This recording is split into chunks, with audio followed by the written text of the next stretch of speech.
দুই বন্ধু ও ভাল্লুক। এক গ্রামে পাশাপাশি বাস করত দুই বন্ধু। অনেকদিন ধরেই তাদের মধ্যে জানাশোনা। একদিন দুজনে মিলে বের হলো ঘুরতে। বনের মধ্যে দিয়ে যাওয়ার সময় একজন আর একজনকে বলল, ভাই, চারিদিকে জঙ্গল, বাঘ ভাল্লুক এলে কি উপায় হবে বলো তো? অন্যজন বলল, কেন ভয় পাচ্ছ? দুজনে একসাথে আছি, আমরা একে অপরকে নিশ্চয়ই সাহায্য করব। দ্বিতীয়জন জানালো, তাই তো, তাহলে আর ভয় কিসের? এরপর দুজনে হাঁটতে শুরু করলো। বনের মধ্যে বিকেল নেমে এসেছে, চারিদিকে নির্জন।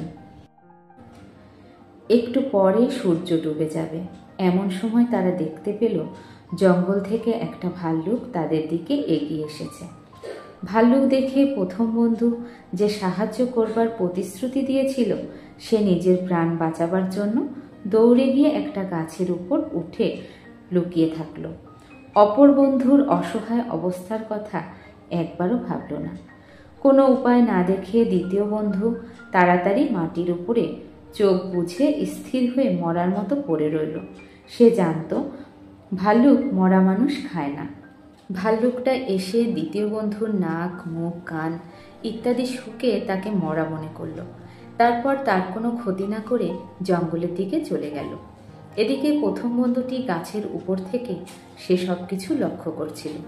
ভাল্লুক চলে যেতেই সে গাছ থেকে নেমে এসে দ্বিতীয় বন্ধুকে জিজ্ঞেস করল, বন্ধু, ভাল্লুক তোমার কানে কানে মুখ রেখে কি বলে গেল ভাই?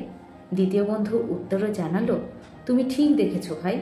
ভাল্লুক কানে কানে বলল, বিপদের সময় যে বন্ধুকে রেখে পালায় সে প্রকৃত বন্ধু নয়, তাকে কখনো বিশ্বাস করো না।